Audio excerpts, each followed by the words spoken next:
when I started to look into that. But I do feel as if I'm partial with a lot of information as far as my state, the state that I live in, the state that my kids live in. Right.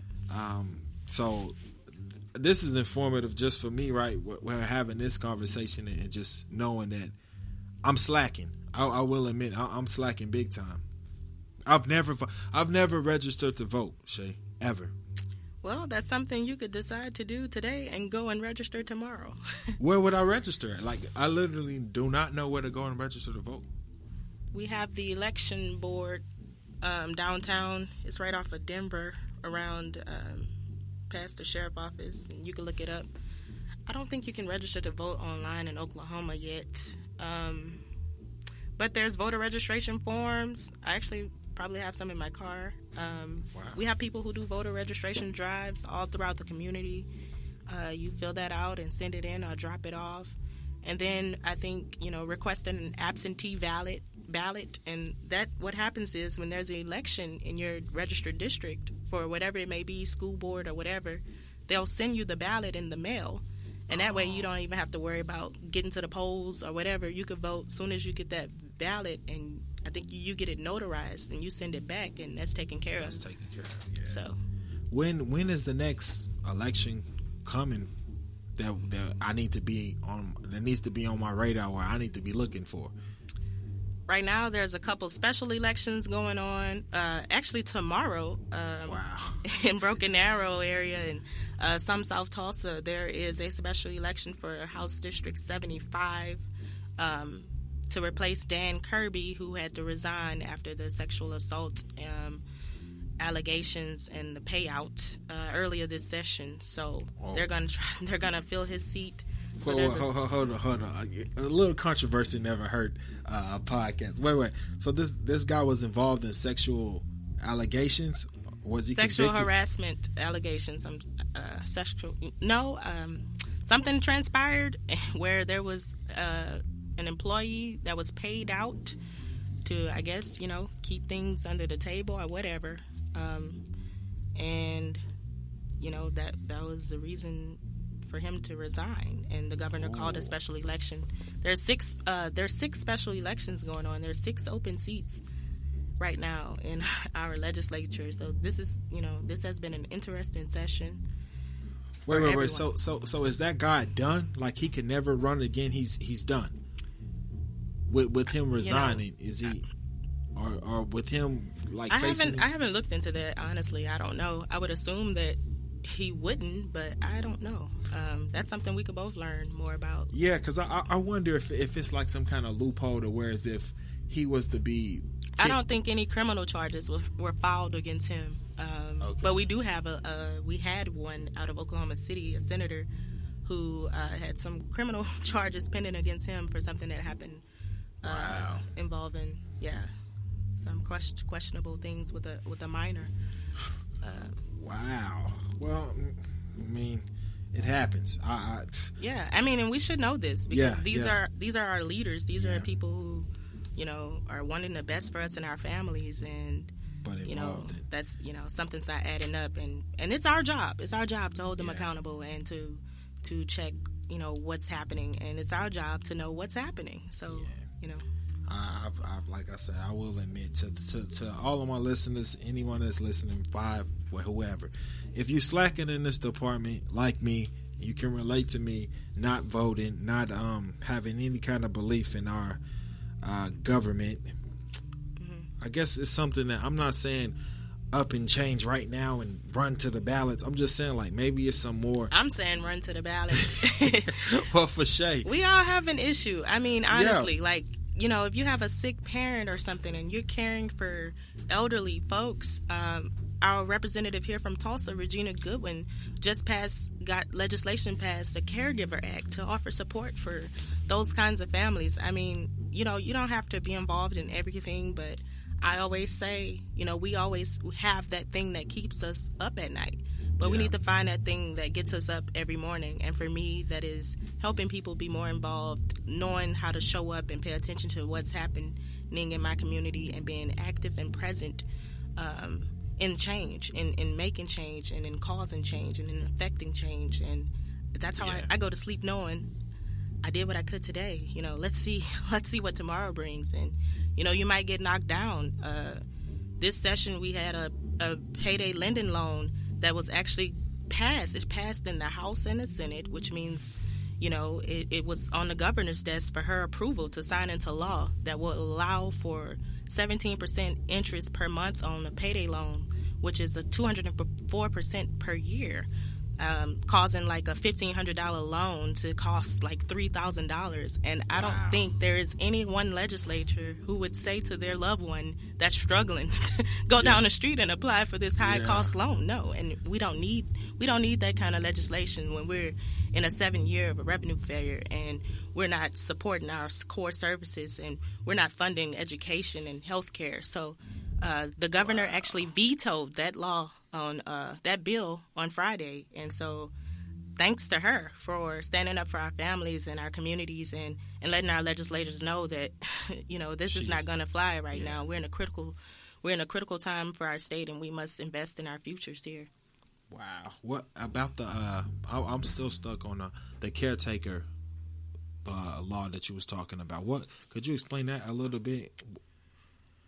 The best description of that I can give is you can go to the OK Legislature, because I don't want to talk about the language in a way that oklegislature.gov, and you can look up all of the bills in the House and the Senate, and you can look up bills by author. So you can look up Representative Goodwin's legislation that she introduced. But I would imagine that it's there's money set aside to help those families and support groups and stuff like that were underutilized.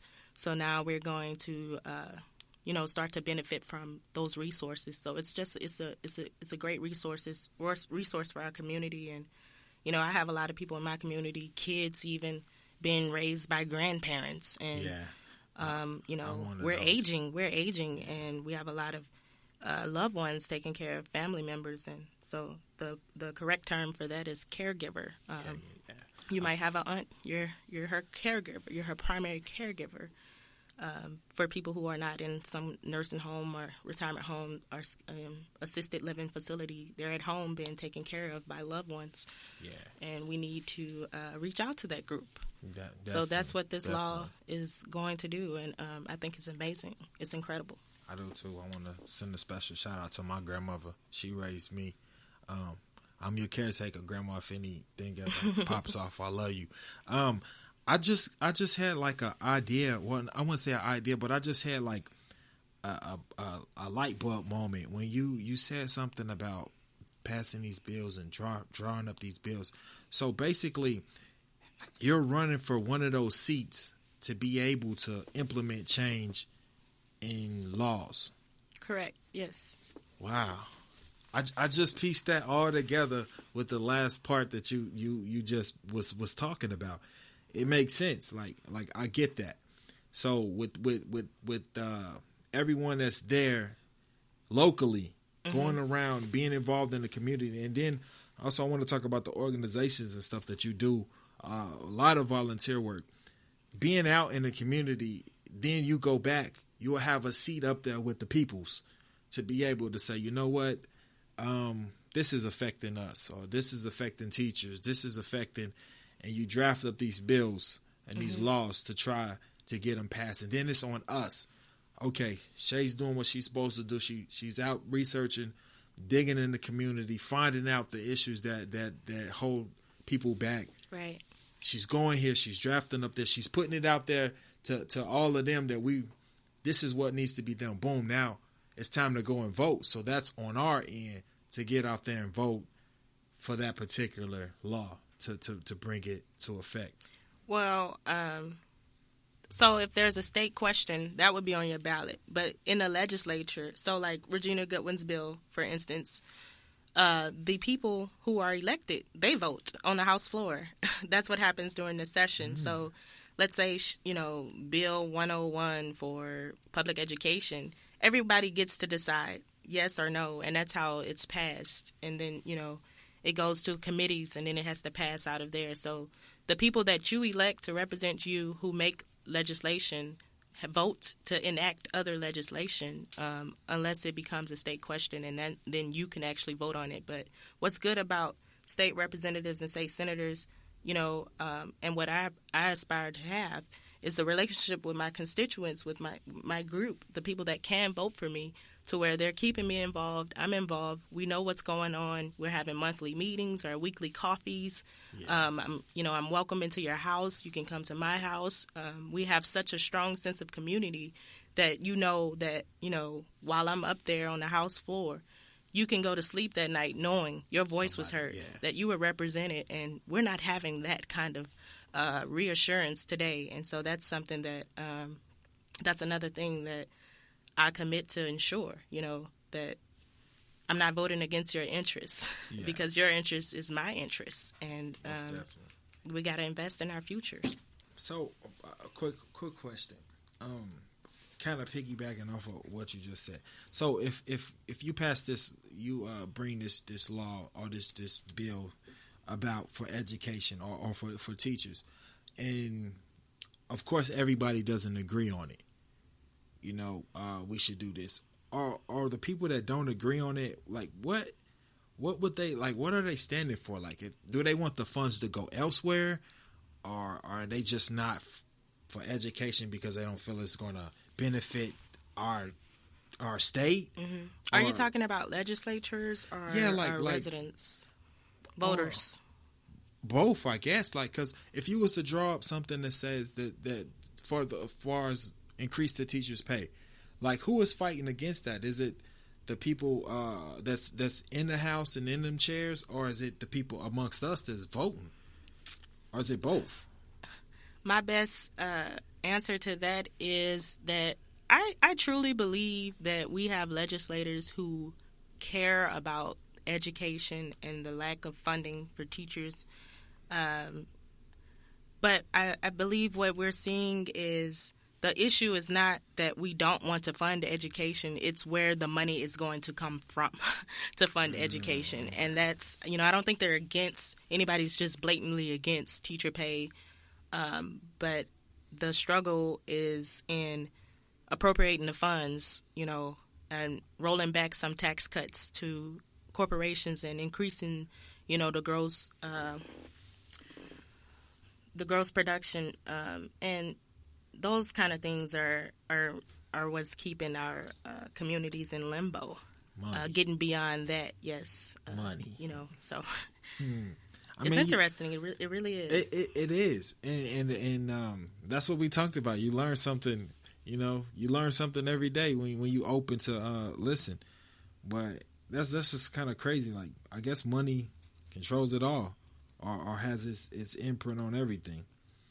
But I'm talking about, like, now, far as in the communities, what can we do besides, we knowing now, we understanding that our responsibility is to go out and vote for as change. Like, far as communities and organizations and volunteer work, is that something that us as a community should be involved in as well? On a high note, like, I believe so. 1 hour per week. We're all busy. We all have things to do. But you're investing in your future. You're investing in the well-being of your community, your kids, your neighbors, and just being involved. Like, knowing who lives next door.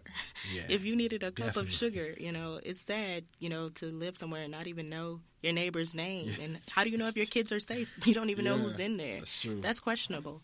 And that's a start. Neighborhood associations, just, figuring out what is going on in your community. When you talk to your neighbor, I talk to my neighbors a whole lot, and it's always something, I hope that person, chains up their dog, and, that's an issue that, that concerns her, and I care about that.